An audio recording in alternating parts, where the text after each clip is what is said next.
Hello दोस्तों, welcome back to our channel. तो इस एपिसोड की शुरुआत में बिल्कुल उसी सीन से होती है जहां लिन फेंग एसएस टजूजी और बाकी सभी के साथ किन फैमिली की तरफ जा रहा था, क्योंकि वो 12 लोटस प्लेटफॉर्म के ऊपर अपनी पास को स्कैन करते हुए अपने लिए कोई इमोर्टल लेवल का वेपन हासिल करना चाहता था और उसी के साथ साथ उसे सोर्ड मास्टर के साथ बचा हुआ बाकी हिसाब किताब भी तो क्लियर करना था। इसलिए वो यन फैमिली के एक फ्लाइंग बोट से होते हुए बहुत ही तेजी से किन फैमिली की तरफ ही बढ़ रहे थे, जहाँ मिस टियान लिन फेंग के पास आते हुए उसे बताती है कि किन फैमिली के चारों तरफ उनके एंसेस्टर्स के द्वारा एक बहुत ही ज्यादा पावरफुल प्रोटेक्टिव बैरियर लगा हुआ है, जैसे मुझे डर है कि हमारे लिए पार कर पाना बहुत ही ज्यादा मुश्किल होने वाला है। वेस्टियन की ये बात सुनकर हम देखते हैं कि लिन फेंग उसे वहाँ पे कोई भी जवाब दे पाता उससे पहले ही शाओटियन वहाँ पे बहुत ही एटीट्यूड से उसे कहता है, अब इन मामूली से कल्टीवेटर्स का लगाए हुआ प्रोटेक्टिव बैरियर मेरे मास्टर को रोकेगा। ये लोग तो ट्रू लेवल के इमोर्टल कल्टीवेटर्स भी नहीं है। अगर मेरे मास्टर को गुस्सा आ गया तो वो अपने सिर्फ एक हाथ से ही उनके सो कॉल पावरफुल प्रोटेक्टिव बैरियर को डिस्ट्रॉय कर सकते हैं। शाओटियन की ये बात सुनकर हम देखते हैं कि मिशोन वहाँ पे लिन फेंग की तरफ देखते हुए उससे पूछती है, यंग मास्टर गो फेंग, क्या वाकई आप ऐसा कर सकते हो? मिशोन की ये बात सुनकर तो हम देखते हैं कि बेचारा लिन फेंग भी वहाँ पे सोच में पड़ गया था कि वो मिशोन को वहाँ पे क्या जवाब दे। मिशोन की बात का जवाब भी वहाँ पे एक बार फिर से शाओटियन ही देते हुए कहता है, ऑफ कोर्स इसमें पूछने वाली क्या बात है, अगर आप लोगों को मेरी बात के ऊपर यकीन नहीं है तो अभी थोड़ी देर बाद आप लोग खुद ही देख लेना। और ये कहकर शाओटियन वहाँ पे एक बार फिर से अपने मास्टर की तारीफों के पुल बांधने लगा था, जो देखकर लिन फेंग खुद ही वहाँ पे उसका मुंह बंद करते हुए कहता है कि तुम तो कुछ ज्यादा ही बकबक करते हो। और ये कहकर लिन फेंग वहाँ पे बाकी सभी से भी कहता है कि अगर वाकई किन फैमिली के अंदर कोई भी ट्रू लेवल का इमोर्टल कल्टीवेटर नहीं है तो हमें घबराने की कोई भी जरूरत नहीं है। अब लिन फेंग की ये बात सुनकर तो हम देखते हैं कि एसएस टजूजी के साथ साथ बाकी सभी भी काफी ज्यादा खुश हो गए थे। लिन फेंग की ये बात सुनकर हम देखते हैं कि जुना ने वहाँ पे अपनी इस फ्लाइंग बोट की स्पीड को और भी ज्यादा बढ़ा दिया था। उसके बाद सीन चेंज होता है, हमें किन फैमिली का ही सीन दिखाया जाता है जहाँ अचानक ही किन फैमिली का प्रोटेक्टिव बैरियर वहाँ पे एक्टिवेट होने लगा था, जिसे एक्टिवेट होते हुए देखकर वहाँ पे खड़े हुए गार्ड्स आपस में ही बातें करते हुए कहते हैं, ये अचानक से हमारी किन फैमिली का प्रोटेक्टिव बैरियर क्यों एक्टिवेट हो रहा है? जिसपे वो दूसरे वाला गार्ड पहले वाले गार्ड को बताते हुए कहता है कि इस बारे में तो मुझे भी नहीं पता, मुझे बस इतना ही पता चल पाया है कि इस फॉर्मेशन को एक्टिवेट करने के लिए रेड सोर्ड मास्टर ने ऑर्डर्स दिए हैं। और सेकंड गार्ड की ये बात सुनकर हम देखते हैं कि वो पहले वाला गार्ड उससे कहता है कि डार्क क्लैन ने फिर से तो हमला नहीं कर दिया, जिसपे वो सेकंड वाला गार्ड उसे वहाँ पे जवाब देते हुए कहता है कि ये काम चाहे जिस किसी का भी हो, लेकिन इस प्रोटेक्शन बैरियर के चलते कोई भी हमारे क्लैन के अंदर नहीं घुस सकता, क्योंकि इसे हमारे इमोर्टल एंसेस्टर्स ने लिंगजुई एनर्जी का इस्तेमाल करते हुए बनाया था। इवन अगर इस प्रोटेक्टिव बैरियर के ऊपर 100 से भी ज्यादा डिवाइन वेपन्स की मदद से एक साथ भी अटैक किया जाए तो फिर भी हमारे इस प्रोटेक्टिव बैरियर को कुछ भी नहीं होगा। पर अभी वो दोनों गार्ड्स वहाँ पे इसी तरह से आपस में बातें कर ही रहे थे कि तभी हम देखते हैं कि लिन फेंग और बाकी सभी भी अपनी फ्लाइंग बोट से होते हुए वहाँ पे पहुंच चुके थे, जिन्हें देखकर वो गार्ड कल्टीवेटर्स भी वहाँ पे सुधान हो जाते हैं। लेकिन जब उन लोगों की नजर वहाँ पे एसएस टजूजी के ऊपर पड़ती है तो उन लोगों ने वहाँ पे अपने वेपन्स को वापस ले लिया था और वो दोनों ही वहाँ पे आगे बढ़ते हुए बहुत ही रिस्पेक्ट से एसएस टजूजी से सवाल करते हुए पूछते हैं, क्या आप लोग यहाँ पे अपने आने की वजह बता सकते हैं? जिस पर एसएस टजूजी थोड़ा आगे आते हुए उस गार्ड कल्टीवेटर से कहती हैं कि तुम्हारे सोर्ड मास्टर ने हमारी यंग फैमिली के गद्दार जू चैंग का साथ देने की कोशिश की थी, और सिर्फ इतना ही नहीं, उसी के साथ साथ उसने जू चैंग के साथ मिलकर हमारे क्लैन के ऊपर अटैक करने की भी कोशिश की, तो उसी की सजा देने के लिए मैं यहाँ पे आई हूँ। और ये कहते हुए एसएस टजूजी ने वहाँ पे अपना पावरफुल ऑरा भी रिलीज कर दिया था, जो देखकर तो वो दोनों गार्ड्स भी वहाँ पे एक बार फिर से सुधान हो गए थे। और पहले वाला गार्ड वहाँ पे एसएस टजूजी से कहता है कि चुपचाप चले जाइए यहाँ से, मैं आपकी यंग फैमिली को ऑफेंड नहीं करना चाहता। पर अभी बेचारा वो गार्ड कल्टीवेटर वहाँ पे सब कह ही रहा था कि तभी हम देखते हैं कि एसएस टजूजी ने अचानक वहाँ पे उसके ऊपर अटैक करते हुए उसका खेल वहीं पे खत्म कर दिया था, जो देखकर तो बेचारा दूसरे वाला गार्ड कल्टीवेटर वहाँ पे बहुत ही ज्यादा डर चुका था। लेकिन एसएस टजूजी तो आज बहुत ही ज्यादा गुस्से में दिखाई दे रही थी। वो वहाँ पे गुस्से से उस दूसरे गार्ड कल्टीवेटर से भी कहती है, जल्दी से अपने सोर्ड मास्टर को यहाँ पे बुलाओ और उसे बोलो कि मेरे सामने आकर अपने घुटनों पे आते हुए मुझसे माफी मांगे, वरना इसकी कीमत उसकी पूरी किन फैमिली को चुकानी पड़ेगी। और ये कहकर एसएस टजूजी ने अचानक वहाँ पे गुस्से से उस प्रोटेक्टिव बैरियर के ऊपर हमले करने शुरू कर दिए थे। लेकिन हम देखते हैं कि एसएस टजूजी की किसी भी अटैक उस प्रोटेक्टिव बैरियर के ऊपर कोई भी असर नहीं हो रहा था, जो देखकर तो मिजुन और जुना दोनों ही वहाँ पे काफी ज्यादा परेशान हो चुकी थी, जो देखकर लिन फेंग उन्हें वहाँ पे तसल्ली देते हुए कहता है कि तुम दोनों फिक्र मत करो, मैं अभी यहाँ पे सो कॉल पावरफुल प्रोटेक्टिव बैरियर को डिस्ट्रॉय कर देता हूँ। और ये कहते हुए लिन फेंग ने अचानक वहाँ पे अपनी ब्रोकन स्पिरिचुअल सोर्ड को बाहर निकाल लिया था, जिसकी मदद से उसने देखते ही देखते वहाँ पे उस प्रोटेक्टिव बैरियर के ऊपर एक बहुत ही ज्यादा पावरफुल अटैक करते हुए उसे वहाँ पे एक ही झटके में खत्म कर दिया था, जो देखकर तो मिजुन के साथ साथ बाकी सभी को भी वहाँ पे एक बहुत बड़ा झटका लगता है। वो सभी वहाँ पे हैरान होते हुए कहने लगे थे, क्या वाकई यंग मास्टर गो फेंग ने यहाँ पे अपने सिर्फ एक ही अटैक में इस प्रोटेक्टिव बैरियर को डिस्ट्रॉय कर दिया? लेकिन हम देखते हैं कि उस प्रोटेक्टिव बैरियर के डिस्ट्रॉय होते ही किन फैमिली की इमरजेंसी बेल्स वहाँ पे बजने लगी थी, जिसके चलते हम देखते हैं कि किन फैमिली के सभी गार्ड कल्टीवेटर्स वहाँ पे लिन फेंग और बाकी सभी को रोकने के लिए वहाँ पे आगे आ गए थे, जो देखकर तो लिन फेंग भी वहाँ पे अपनी सोर्ड को बाहर निकालते हुए अपने सभी साथियों के साथ वहाँ पे अपनी फ्लाइंग बोट से नीचे आ गया था। जहाँ पे नीचे आते ही हम देखते हैं कि मिशन और मिस टियान ने तो बहुत ही अग्रेसिवली आगे बढ़ते हुए उन सभी गार्ड कल्टीवेटर्स को वहाँ पे खत्म करना शुरू कर दिया था। लेकिन जहाँ वो दोनों आगे बढ़ते हुए खुद वहाँ पे गार्ड कल्टीवेटर्स के ऊपर अटैक करते हुए उन्हें वहाँ पे मौत की नींद सुला रही थी, तो वही लिन फेंग वहाँ पे बहुत ही कूल तरीके से चलते हुए धीरे धीरे आगे बढ़ रहा था। और उसके रास्ते में वहाँ पे जो कोई भी गार्ड कल्टीवेटर आ रहा था वो उसे वहाँ पे गाजर मूली की तरह काटता भी जा रहा था। वो वहाँ पे उन सभी गार्ड कल्टीवेटर्स को तो ऐसे मार रहा था कि जैसे वो सभी लोग वहाँ पे उसके सामने एग्जिस्ट ही नहीं करते, और ये बात सच भी थी। और इसी तरह देखते ही देखते वहाँ पे तीनों ने मिलकर सिर्फ कुछ ही देर में उन सभी गार्ड कल्टीवेटर्स को वहाँ पे सफाया कर दिया था, जो देखकर तो बाकी बचे हुए गार्ड कल्टीवेटर्स डर के मारे वहाँ से भागने लगे थे। लेकिन इसी बीच हम देखते हैं कि वहाँ पे किन फैमिली की तीनों एल्डर्स की एंट्री होती है, जो कि वहाँ पे आते हुए गुस्से से पूछते हैं कि किसकी हिम्मत हुई हमारे क्लैन के प्रोटेक्टिव बैरियर को डिस्ट्रॉय करने की। वहीं उन तीनों एल्डर्स को वहाँ पे बीच में आते हुए देखकर एसेस्टर सूजी भी वहाँ पे लिन फेंग और बाकी सभी के सामने आके खड़ी हो गई थी, जो देखकर तो उन तीनों एल्डर्स को भी वहाँ पे एक बहुत बड़ा झटका लगता है। वो तीनों वहाँ पे चौंकते हुए कहते हैं एसेस्टर सूजी क्या ये आपका काम था, जिसपे एसेस्टर सूजी गुस्से से वहाँ पे अपना ऑर्डर रिलीज करते हुए उन तीनों से कहते हैं कि मुझे यहाँ पे तुम तीनों से कोई भी मतलब नहीं है, जल्दी से अपने सूट मास्टर को यहाँ पे बुलाओ। और एसेस्टर सूजी के पावरफुल और प्रेशर की वजह से हम देखते हैं कि वो तीनों एल्डर्स वहाँ पे खिसकते हुए काफी पीछे चले गए थे, जो देखकर वो तीनों एल्डर्स वहाँ पे इतना ज्यादा डर चुके थे कि वो तीनों वहाँ से भागने की कोशिश करने लगे थे, जो देखकर लिन फेंग वहाँ पे कोल्ड टून में उनसे कहता है ओ तो तुम लोग यहाँ से भागना चाहते हो। और ये कहकर लिन फेंग ने अचानक वहाँ पे अपनी ट्रू फायर का इस्तेमाल करते हुए पीछे से उनमें से एक एलर के ऊपर अटैक करते हुए उसे वहाँ पे अपनी ट्रू फायर के अंदर जकड़ लिया था और उसे वहाँ पे बहुत ही बुरी तरह से अपनी ट्रू फायर के अंदर तड़पाते हुए उसे वहाँ पे चलाने लगा था, जहाँ पे वो एलर भी दर्द के मारे जोर जोर से चलाते हुए कहने लगता है यकीन नहीं हो रहा कि इस मामूली से दिखने वाले लड़के के पास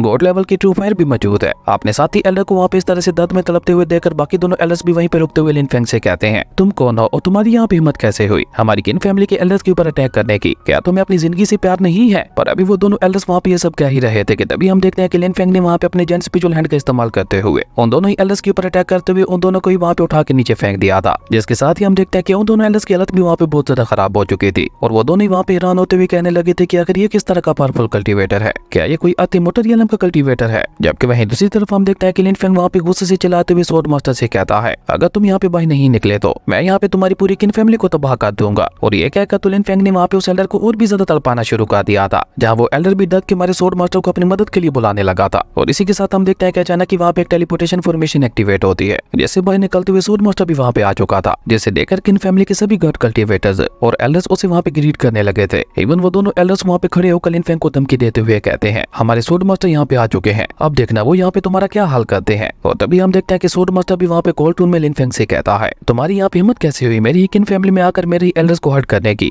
तुम्हें क्या लगा था कि तुमने अगर एक बार मुझे हरा दिया था तो दूसरी बार मैं तुम्हारा मुकाबला करने के लिए सामने नहीं आऊंगा। पर अभी स्वॉर्ड मास्टर वहाँ पे ये सब कह ही रहा था कि तभी हम देखते हैं कि लिन फेंग ने अचानक ही वहाँ पे अपने जेंट स्पिरिचुअल हैंड का इस्तेमाल करते हुए बहुत ही ऊपर से उस सेलर के ऊपर एक बहुत ही ज्यादा पावरफुल अटैक करते हुए उसे भी वहाँ पे उठा के नीचे फेंक दिया था। हालांकि स्वॉर्ड मास्टर वहाँ पे उसके अटैक को रोकने की कोशिश तो बहुत ज्यादा करता है, लेकिन लिन फेंग के अटैक के सामने वो भला क्या ही कर सकता था। अब ये सब देखकर तो स्वॉर्ड मास्टर को वहाँ पे लिन फेंग के ऊपर और भी ज्यादा गुस्सा आ चुका था और उसने अचानक ही वहाँ पे अपने स्पीयर को बाहर निकालते हुए लिन फेंग के ऊपर एक बहुत ही ज्यादा खतरनाक हमला भी कर दिया था। पर लिन फेंग वहाँ पे एक बार फिर से अपने जेंट स्पिरिचुअल हैंड का इस्तेमाल करते हुए स्वॉर्ड मास्टर के उस अटैक को भी डिस्ट्रॉय कर देता है, जिसके इंपैक्ट की वजह से हम देखते हैं कि स्वॉर्ड मास्टर वहाँ पे खिसकता हुआ थोड़ा पीछे चला गया था, जो देखकर स्वॉर्ड मास्टर के एल्डर्स को तो वहाँ पे अपनी आंखों पे यकीन ही नहीं हो रहा था कि उनका पावरफुल स्वॉर्ड मास्टर यहाँ पे एक बच्चे से हार रहा है। इसलिए वो तीनों वहाँ पे लिन फेंग को देखकर डरते हुए कहने लगे थे कि आखिर ये किस तरह का खतरनाक मॉन्स्टर है। जबकि वहीं लिन फेंग को इस तरह से स्वॉर्ड मास्टर के ऊपर भारी पड़ते हुए देखकर मेजुन और जुनर की खुशी का तो वहाँ पे कोई ठिकाना ही नहीं था। इवन जुनर तो वहाँ पे बिल्कुल एक छोटे बच्चे की तरह एक्साइटेड होते हुए लिन फेंग की तारीफें करने लगी थी, जो देखकर शाओटियान भी वहाँ पे बाहर आकर उसे कहता है देखा मैंने तुमसे कहा था ना कि मेरे मास्टर अपने सिर्फ एक हाथ से ही इन सभी को संभाल लेंगे, क्योंकि मेरे मास्टर गोल्डन बॉडी को अचीव कर चुके हैं, जिसकी वजह से डिवाइन लेवल के वेपन्स भी मेरे मास्टर का कुछ नहीं बिगाड़ सकते। वहीं शाओटियान की तरह एसेस्टर सूजी भी वहाँ पे लिन फेंग की तारीफ करते हुए कहती हैं कि वाकई मानना पड़ेगा मिस्टर गू फेंग की पावर्स किसी अर्थ लेवल के इमॉर्टल कल्टीवेटर से कहीं ज्यादा पावरफुल है। जबकि वहीं दूसरी तरफ हम देखते हैं कि लिन फेंग वहाँ पे आगे बढ़ते हुए स्वॉर्ड मास्टर से कहता है कि जू चैंग का साथ देने के लिए और उसके साथ मिलकर यंग फैमिली के ऊपर अटैक करने के जुर्म में मैं लिन फेंग यहाँ पे तुमको सजा देने के लिए आया हूँ। और ये कहते हुए लिन फेंग ने वहाँ पे अपने मल्टीपल स्पिरिचुअल सोर्स को भी बाहर निकाल लिया था और देखते ही देखते अपने उन मल्टीपल स्पिरिचुअल सोर्स का इस्तेमाल करते हुए स्वॉर्ड मास्टर के ऊपर एक बहुत ही ज्यादा खतरनाक हमला भी कर दिया था, जैसे स्वॉर्ड मास्टर वहाँ पे अपने सामने एक प्रोटेक्टिव शील्ड लगाते हुए किसी तरह से रोकने की कोशिश कर रहा था। पर हर गुजरते पल के साथ उसकी शील्ड वहाँ पे और भी ज्यादा कमजोर होती जा रही थी और देखते ही देखते उस स्पिरिचुअल सोर्स वहाँ पे उसकी शील्ड को डिस्ट्रॉय करते हुए सीधा जाकर उसे वहाँ पे हिट कर जाती है, जिसके इम्पैक्ट की वजह से हम देखते हैं कि स्वॉर्ड मास्टर वहाँ से उड़ता हुआ काफी पीछे जा गिरा था, लेकिन वो सीधा वहाँ पे उड़ता हुआ स्वॉर्ड प्लेटफॉर्म के ऊपर जा गिरा था, जहाँ पे गिरते ही हम देखते हैं कि अचानक वो स्वॉर्ड फॉर्मेशन खुद ब खुद ही वहाँ पे एक्टिवेट होने लगी थी, जो देखकर तो स्वॉर्ड मास्टर वहाँ पे बहुत ही ज्यादा खुश हो गया था। वो लिन फेंग से कहता है कि अब मैं तुम्हें दिखाता हूँ अपनी ट्रू पावर है। और ये कहकर स्वॉर्ड मास्टर जल्दी से वहाँ से भागते हुए उस प्लेटफॉर्म के बीचों बीच आके खड़ा हो गया था, जहाँ खड़ा होकर वो अपने एंसेस्ट्रल फॉर्मेशन को एक्टिवेट करने लगा था, जो देखकर तो एंसेस्टर सूजी के साथ साथ बाकी सभी को भी वहाँ पे लिन फेंग की काफी ज्यादा चिंता होने लगी थी, क्योंकि स्वॉर्ड मास्टर की एंसेस्टर स्वॉर्ड फॉर्मेशन बहुत ही ज्यादा खतरनाक और पावरफुल थी। इसलिए मिस यून जल्दी से वहाँ पे चलाते हुए लिन फेंग से कहने लगी थी जल्दी से पीछे हट जाओ, लेकिन तब तक हम देखते हैं कि बहुत ही ज्यादा देर हो चुकी थी, क्योंकि स्वॉर्ड मास्टर वहाँ पे अपनी स्वॉर्ड फॉर्मेशन को एक्टिवेट कर चुका था। और इसी कमाल के सीन के साथ हमारी अमेजिंग एपिसोड यहीं पे खत्म हो गया था। दोस्तों अगर आपको ये वीडियो अच्छी लगी तो लाइक कर दें और अगर चैनल पे नए आए तो सब्सक्राइब करते जाना। तो मिलते हैं एक नई वीडियो में, तब तक के लिए बाय।